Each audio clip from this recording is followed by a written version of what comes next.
Hello friend, welcome to my channel UP board CBSE board show. Friend, आज की इस video में हम बात करेंगे चैप्टर नंबर 6 अवकलजों के अनुप्रयोग। इसमें आपको क्या करना है मैं सारा चीज़ बताऊंगा। आप वीडियो के अंत तक बने रहिए, ठीक है। और कोई भी डाउट हो तो आप हमें कमेंट करिए। तो चलिए इस चैप्टर को स्टार्ट करते हैं। सबसे पहले आपको देखिए इसमें क्या दिया रहता है, आप उस चीज़ को समझिए, उसके बाद क्वेश्चन को लगाएंगे तो अच्छे से समझ में आ जाएगा, ठीक है। तो सबसे पहले आपको मैं कुछ इंट्रोडक्शन बता देता हूँ इसका, कि इसमें होता क्या है कि आपको एक तो आयतन में परिवर्तन, क्या आयतन में परिवर्तन देखना होगा। आयतन में परिवर्तन या क्षेत्रफल में परिवर्तन, अब कोई सा भी क्षेत्रफल हो सकता है, क्षेत्रफल में परिवर्तन देखने को मिलेगा, या फिर त्रिज्या में परिवर्तन देखने को मिलेगा, ठीक है। ये तीन चीज़ें देखने को मिलेगी, ठीक है। और भी चीज़ें हो सकती हैं, ठीक है। तो ये अभी फ़िलहाल देखने को मिलेगा, ठीक है। अब मान लीजिए कि आपको आयतन की बात किया जाए, तो मान लीजिए आयतन आपको भी दे दिया गया, तो आयतन के परिवर्तन की दर निकालना हो तो उसको कैसे लिखेंगे। देखिए मान लीजिए ये भी दे दिया गया, कह रहा है कि आयतन में परिवर्तन की दर बताइए, तो इसको क्या लिखेंगे, dv बाई dt लिखेंगे। क्या लिखेंगे, dv बाई dt लिखेंगे।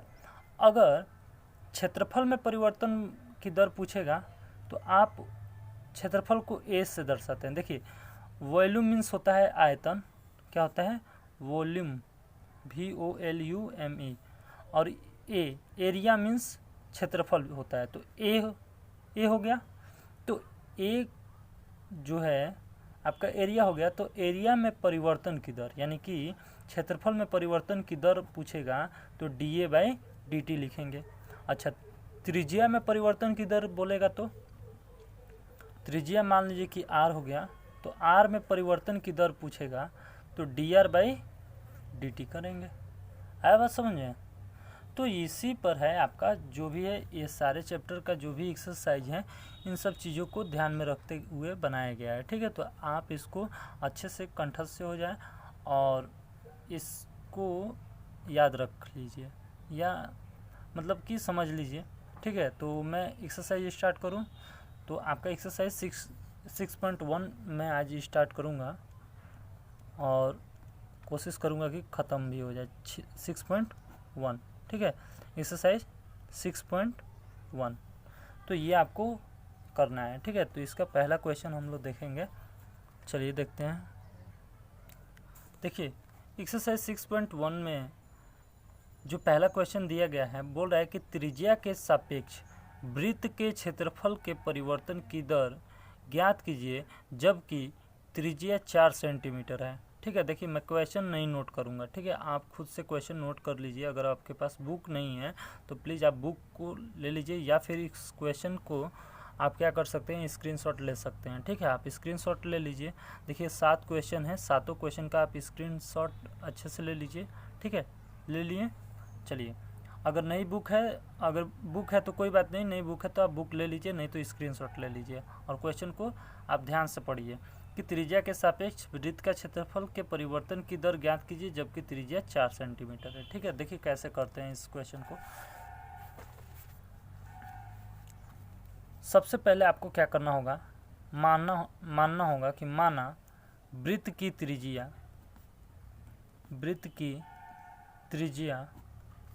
क्या दी गई है, त्रिज्या के सापेक्ष वृत्त का क्षेत्रफल में परिवर्तन। तो मान लेंगे कि माना कि वृत्त की त्रिज्या 8 सेंटीमीटर है, क्या 8 सेंटीमीटर है, और वृत्त का क्षेत्रफल क्या होता है, वृत्त का क्षेत्रफल जो होता है वो क्या होता है, ए होता है, और वृत्त का क्षेत्रफल का सूत्र होता है πr स्क्वायर सेंटीमीटर स्क्वायर, यानी कि सेंटीमीटर क्या है, इसका मात्रक है, तो πr स्क्वायर होता है। इतना बात समझ में आ गया। अच्छा, अब बोल रहा है कि क्षेत्रफल जो वृत्त का जो क्षेत्रफल है वो किसके सापेक्ष आपको मतलब परिवर्तन की दर ज्ञात करना है त्रिज्या के सापेक्ष। तो क्षेत्रफल में परिवर्तन की दर निकालना है, तो लिखेंगे कि क्षेत्रफल में परिवर्तन की दर बराबर dA बाई dr हो जाएगा, क्योंकि त्रिज्या के सापेक्ष बोल रहा है। तो dA बाई dr यानी कि क्षेत्रफल जो है a होता है, क्षेत्रफल क्या होता है a होता है, तो dA लगा दिए और dA बटा dr कर दिए, क्योंकि r के सापेक्ष कह रहा है। तो यहाँ से d बाई dr हो गया a का मात्रक। a का मान क्या है, पाई आर स्क्वायर है, तो यहाँ पर पाई आर स्क्वायर। अच्छा, ये d क्या है, तो देखिए एरिया का परिवर्तन होगा, क्या एरिया का जो है इसके सापेक्ष में, मतलब कि एरिया जो है अवकलित होगा, मतलब कि अवकलन होगा, इसका क्या किया जाएगा, अवकलन किया जाएगा।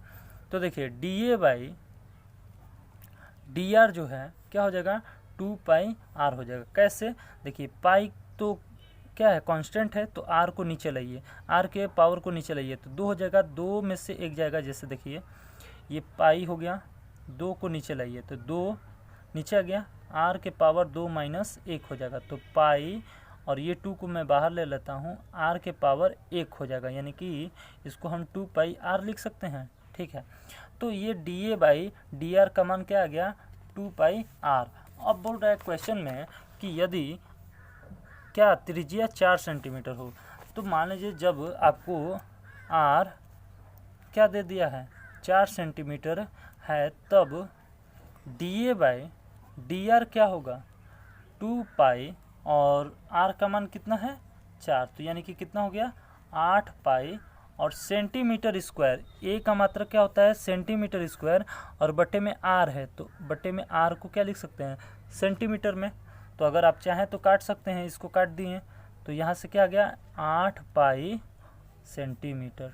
ठीक है, तो ये आपका क्या हो जाएगा, आंसर हो जाएगा, या फिर यह भी हो जाएगा आंसर। ठीक है, चलिए अब अगला देखते हैं, क्वेश्चन नंबर 2। क्वेश्चन नंबर 2 क्या कह रहा है कि एक गुब्बारा जो सदैव गोलाकार रहता है कि त्रिज्या परिवर्तनशील है, त्रिज्या के सापेक्ष गुब्बारे के आयतन के परिवर्तन की दर ज्ञात कीजिए, जबकि त्रिज्या 7 सेंटीमीटर है। तो देखिए इसको कैसे करते हैं।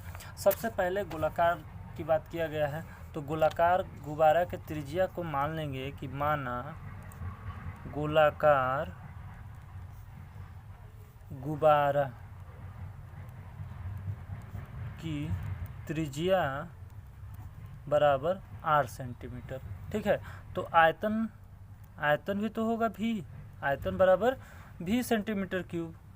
अच्छा, आयतन में परिवर्तन की दर निकाला जाए, आयतन में परिवर्तन की दर, तो आयतन में परिवर्तन की दर क्या होता है, dV बाई dr। क्यों, क्योंकि r के सापेक्ष बोल रहा है, तो dV बाई dr, तो यानी कि d बाई dr हो जाएगा। और v का मान क्या होगा, तो गोले का आयतन का सूत्र होता है 4/3 पाई r क्यूब। अब इसका अवकलन कीजिए, तो dV बाई dr क्या आ जाएगा, इसका अवकलन करिए तो कितना हो जाएगा, 4 पाई r स्क्वायर हो जाएगा। अवकलन करने आता है, तो ये आपका अवकलन हो गया। अच्छा, अब कह रहा है कि r जो है क्या हो, जब 7 सेंटीमीटर हो, तब क्या होगा, तब dV बाई dr बराबर 4 पाई, r के जगह पर 7 रख दीजिए, तो 7 रखेंगे तो 7 का वर्ग हो जाएगा, तो 7 गुणे 7 कर दीजिए, 7 गुणे 7, 7 7 49 चौका कितना हो जाएगा, 196 हो जाएगा। तो 196 पाई कितना, सेंटीमीटर क्यूब पर सेंटीमीटर, यही आपका क्या हो जाएगा, आंसर हो जाएगा। आई होप कि ये क्वेश्चन आपको अच्छे से समझ में आया। क्वेश्चन को नोट डाउन करिए। देखिए क्वेश्चन नंबर 3 कह रहा है कि व्यास के सापेक्ष गोले का आयतन में परिवर्तन की दर ज्ञात कीजिए। बहुत इंपॉर्टेंट क्वेश्चन है, इसको टिक मार लीजिएगा। देखिए इसको कैसे करते हैं, सबसे पहले क्या कह रहा है, व्यास के सापेक्ष, याद रखिएगा व्यास के सापेक्ष आपको निकालना है किसका, आयतन में परिवर्तन की दर। ठीक है, आयतन में परिवर्तन की दर किसके, गोले के। ठीक है, तो गोले के आयतन में परिवर्तन की दर व्यास के सापेक्ष। तो सबसे पहले आप मानेंगे कि माना गोले का आयतन जो है, गोले का आयतन भी है। ठीक है, और गोले की त्रिज्या त्रिज्या जो है वो क्या है, r सेंटीमीटर है और व्यास d है। तो गोले का आयतन क्या होता है, तब गोले का आयतन बराबर v बराबर 4/3 पाई आर क्यूब होता है। इतना तो बात पता है। अच्छा, d का जो मान है वो क्या होगा, 2r के इक्वल होगा, क्योंकि त्रिज्या का दोगुना ही तो व्यास होता है। तो यहाँ से अगर मैं r का मान निकाल लूँ तो d/2 हो जाएगा। इतना बात कन्फर्म है कि नहीं, ठीक है। अब देखिए v के जगह पर v जो है 4/3 पाई r क्यूब है, तो r की जगह पर क्या रखेंगे, d/2। तो d/2 रखेंगे, इसका होल क्यूब करेंगे तो v बराबर क्या हो जाएगा, 4/3 पाई d क्यूब बटे में 8 हो जाएगा। क्यों मैंने d को कैपिटल लेटर लिया, क्योंकि देखिए d बार बार आएगा, देखिएगा आपको समझ में आएगा, ठीक है। तो आप यहाँ से 4 दूनी 8 कर देंगे, d क्यूब पाई बटे में 6 हो जाएगा। इतना बात समझ में आया, यानी कि पाई/6 d क्यूब आया। v का मान क्या आया, पाई/6 d क्यूब आया। इतना बात समझ में आया, समीकरण नंबर 1 मान लीजिए।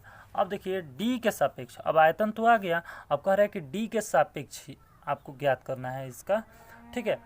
तो d के सापेक्ष नहीं समझ में आ रहा है, ठीक है। देखिए क्वेश्चन देखिए, अभी कह रहा है कि व्यास के सापेक्ष गोले का आयतन के परिवर्तन की दर ज्ञात कीजिए। तो गोले का आयतन तो आ गया, अब व्यास के सापेक्ष इसका परिवर्तन की दर देखते हैं।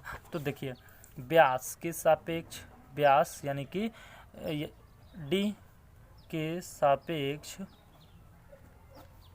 गोले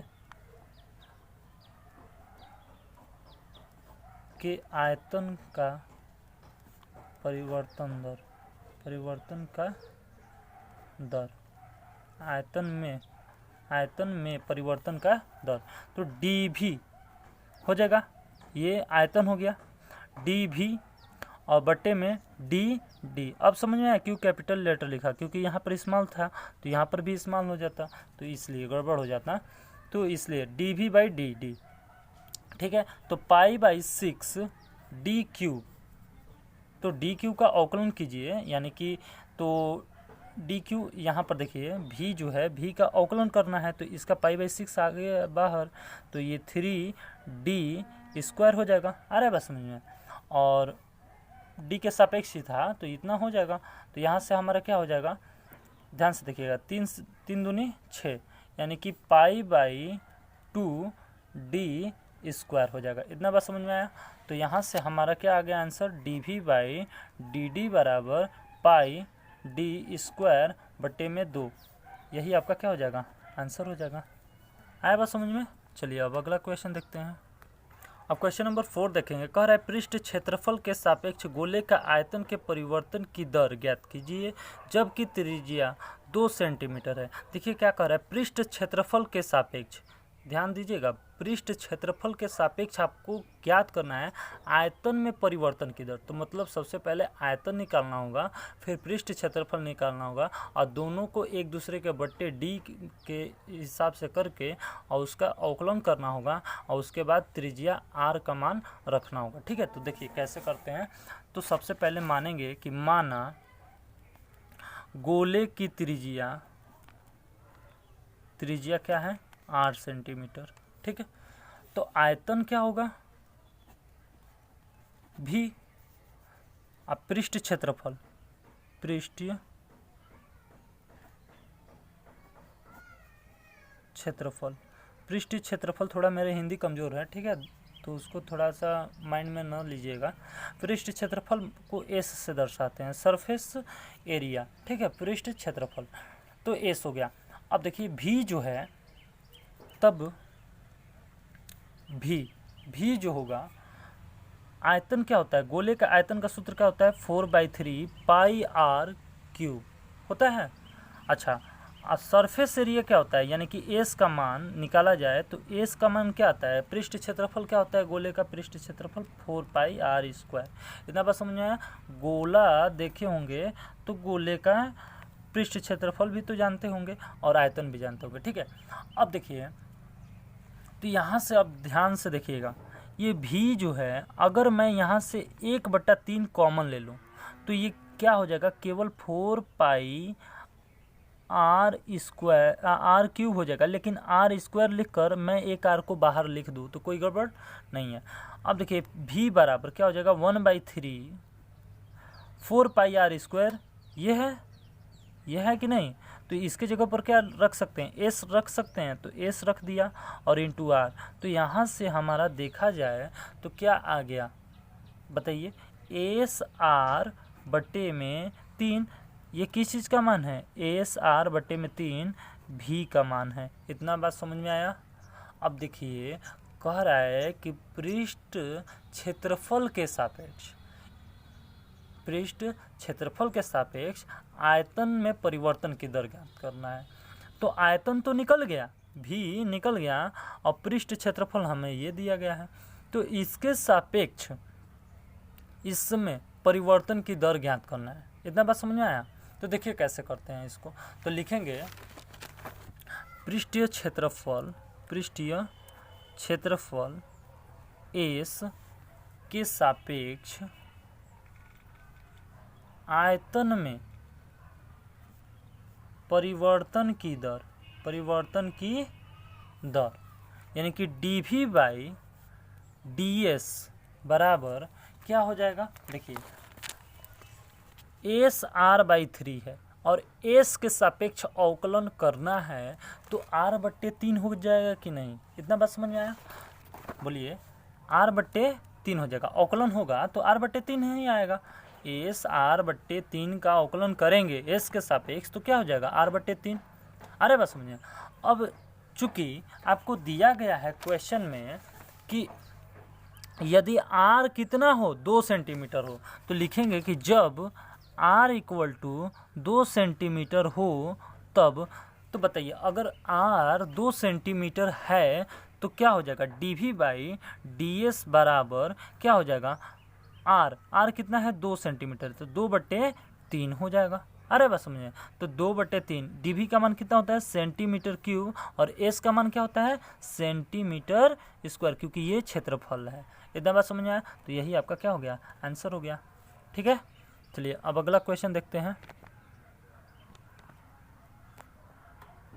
अब क्वेश्चन नंबर 5 देखते हैं। आधार की त्रिज्या के सापेक्ष यानी कि r के सापेक्ष शंकु के आयतन में परिवर्तन की दर ज्ञात कीजिए। तो मतलब सबसे पहले आपको क्या निकालना पड़ेगा, शंकु का आयतन, और उसका किसके साथ अवकलन करना पड़ेगा, r के सापेक्ष अवकलन करना पड़ेगा। ठीक है, इतना बात समझ में आया कि नहीं। ठीक है, अब आगे देखते हैं कैसे करते हैं इसको।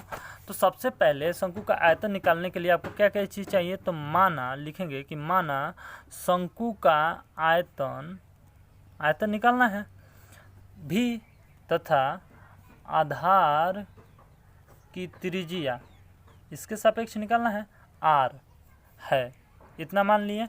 अब देखिए तो v बराबर क्या हो जाएगा 1/3 पाई r स्क्वायर h होता है शंकु का आयतन का सूत्र। क्या होता है, शंकु का आयतन बराबर लिख लीजिए, शंकु का आयतन यानी कि कैपिटल V बराबर 1/3 पाई r स्क्वायर h। अब कह रहा है कि r के सापेक्ष यानी कि त्रिज्या के सापेक्ष, तो r के सापेक्ष दोनों पक्षों का अवकलन, यानी कि दोनों पक्षों कहने का मतलब कि चलिए कोई बात नहीं उस तरह से न करिए। ठीक है, r के सापेक्ष आयतन में परिवर्तन की दर लिख लीजिए, आयतन v में परिवर्तन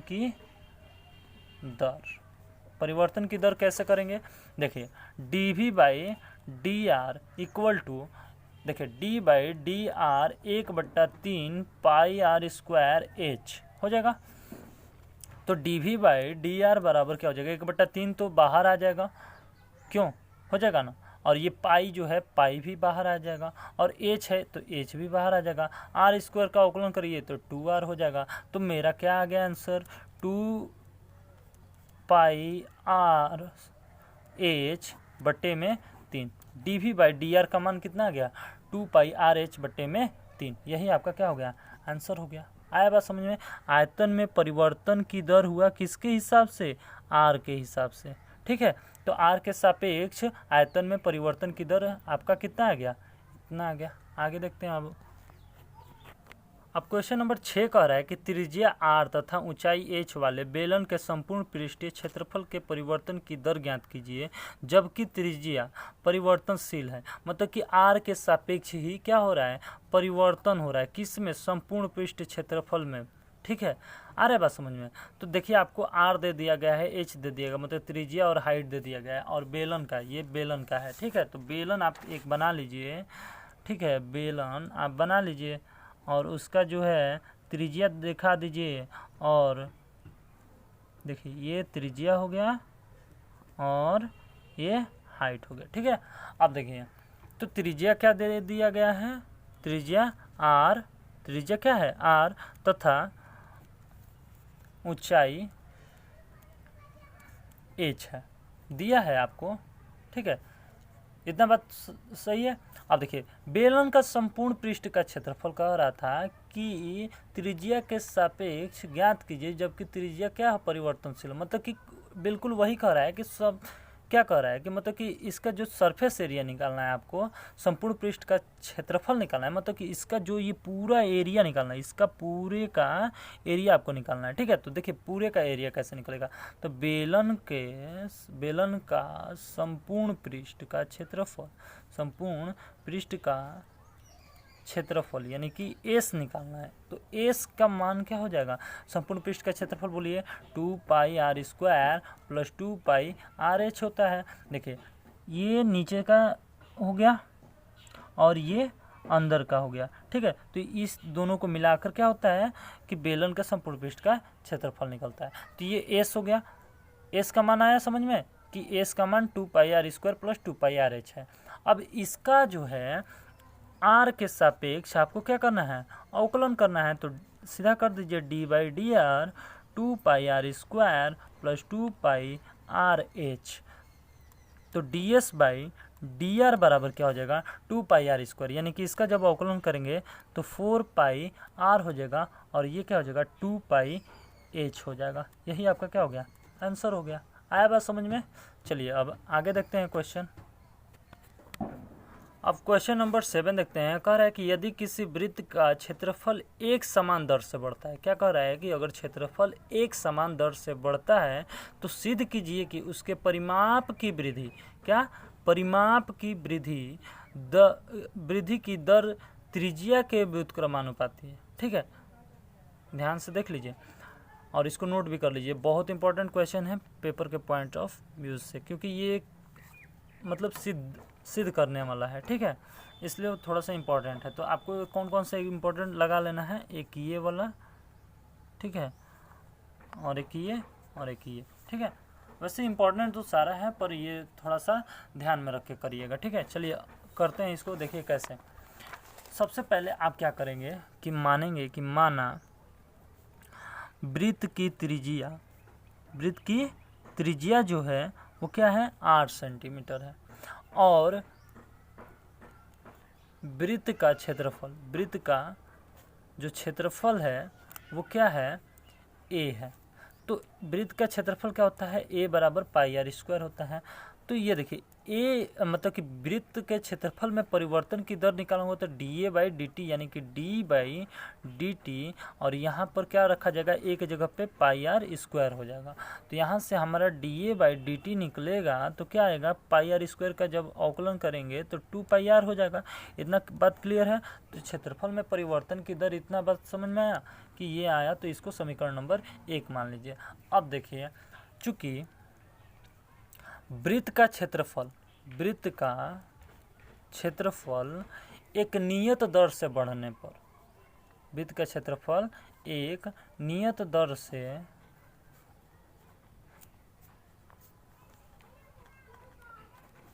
बढ़ने पर, ठीक है, बढ़ने पर क्या होगा, देखिए कांस्टेंट हो जाएगा। एक नियत दर से जब क्षेत्रफल बढ़ेगा तो कांस्टेंट हो जाएगा। मान लीजिए एक ही स्पीड से चल रहे हैं, मान लीजिए 15 किलोमीटर प्रति घंटा के हिसाब से चल रहे हैं, तो मान लीजिए एक ही स्पीड से चलेंगे तो ये मतलब कि यहाँ पर जाने में जितना समय लगेगा, फिर यहाँ से यहाँ पर जाएंगे मतलब 15 किलोमीटर फिर जाएंगे तो उतना ही टाइम लगेगा, 1 घंटा।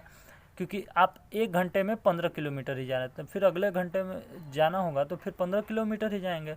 तो एक नियत आपका एक वेग है, कांस्टेंट है ये आपका, ठीक है। तो ये भी dA/dt जो होगा, क्षेत्रफल एक नियत दर से बढ़ने पर, तो dA/dt जो होगा वो भी एक कांस्टेंट होगा। तो इसको भी समीकरण नंबर 2 मान लीजिए। लिखेंगे कि जहाँ k बराबर नियतांक यानी कि कांस्टेंट, ठीक है। इंग्लिश वाले समझ लें, ठीक है।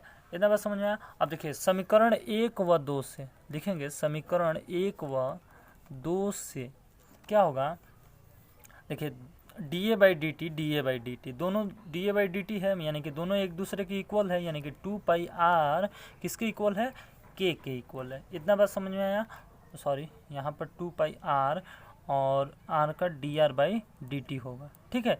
ये दोनों लिखना जरूरी है, dr/dt होगा, ये अवकलन होगा तो 2πr हो जाएगा, और r का अवकलन करेंगे तो dr/dt हो जाएगा। तो यहाँ से 2πr dr/dt बराबर क्या हो गया, k हो गया। तो अगर हम dr/dt की बात करें तो क्या हो जाएगा, k/2π और कोष्ठ में 1/r। ऐसा मैंने क्यों लिखा आपको समझ में आएगा, ठीक है। ये समीकरण नंबर 3 मान लीजिए। अब मान लीजिए कि माना परिमाप जो है, क्या परिमाप, जो वृत्त का परिमाप जो है वो p है, ठीक है। तो p बराबर परिमाप क्या हो जाएगा, 2πr हो जाएगा। क्या हो जाएगा, 2πr। तो देखिए जब परिमाप 2πr हो गया तो हम आपको एक बार क्वेश्चन दिखा देते हैं, बहुत टाइम हो गया क्वेश्चन देखे आपको। तो देखिए कह रहा है कि उसके परिमाप की वृद्धि की दर त्रिज्या के व्युत्क्रमानुपाती होना चाहिए। क्या, त्रिज्या के देखिए उससे पहले भी दिया गया है किसी वृत्त का क्षेत्रफल एक समान दर से बढ़ रहा है, इसीलिए मैंने एक समान दर से यानी कि k कांस्टेंट रख दिया था। अब देखिए अब कह रहा है कि उसके परिमाप की वृद्धि कैसे निकलेगा, जब परिमाप हम निकालेंगे तो ही तो परिमाप की वृद्धि किसके सापेक्ष, दर की त्रिज्या के व्युत्क्रमानुपाती होना चाहिए, ये कह रहा है। तो दर के क्या व्युत्क्रमानुपाती निकालना है हमको। तो देखिए कैसे, इसके में परिवर्तन निकालना है तो dp/dt हो जाएगा। तो इसका भी t के सापेक्ष अवकलन होगा, यानी कि d/dt 2πr हो जाएगा, ठीक है। तो dp/dt इज इक्वल्स टू, इसका अवकलन करिए तो क्या हो जाएगा, 2π dr/dt, क्योंकि 2π ये कांस्टेंट है, बाहर निकल गया। अच्छा, चूंकि dp/dt जो होगा वो देखिए 2π हो गया, और dr/dt का मान यहाँ से रखिए तो k/2π हो जाएगा। क्या हो जाएगा, k/2π और 1/r हो जाएगा। ये क्या हो जाएगा, 1/r हो जाएगा। इतना बात समझ में आया। तो यहाँ से देखिए जो कटने वाला है काट दीजिए, 2π से 2π कट गया तो k/r हो जाएगा, यानी कि dp/dt बराबर क्या हो जाएगा, k/r हो जाएगा। तो dp/dt बराबर क्या हो गया, k/r हो गया। तो यहाँ से देखेंगे कि ये जो है dp/dt जो है व्युत्क्रमानुपात, सॉरी क्या पूछा था, व्युत्क्रमानुपाती है वो क्या, 1/r के। देखिए यानी कि r का मान अगर बढ़ेगा तो dp/dt का मान घटेगा, यानी कि एक दूसरे के व्युत्क्रमानुपाती हैं। तो यही आपको सिद्ध करना था, तो लिख दीजिए हैंस प्रूव्ड, ठीक है। आया बात समझ में। तो यहाँ से आपको सिद्ध हो गया। देखिए यहाँ से एक बात यहाँ पर देखिए, dp/dt बराबर हम 1/r इंटू k लिख सकते हैं, इसीलिए लिखा गया dp is directly inversely proportional to 1/r, ठीक है। तो हैंस प्रूव्ड हो गया। तो ये आपका क्वेश्चन जो है सारा समाप्त हो गया है एक्सरसाइज 6.1 का। अगर वीडियो अच्छी लगी तो वीडियो को लाइक करिए और ज़्यादा से ज़्यादा सब्सक्राइब करिए, ठीक है, और लोगों में शेयर भी करिए, ठीक है। तो चलिए मिलते हैं नेक्स्ट वीडियो में, तब तक के लिए थैंक यू।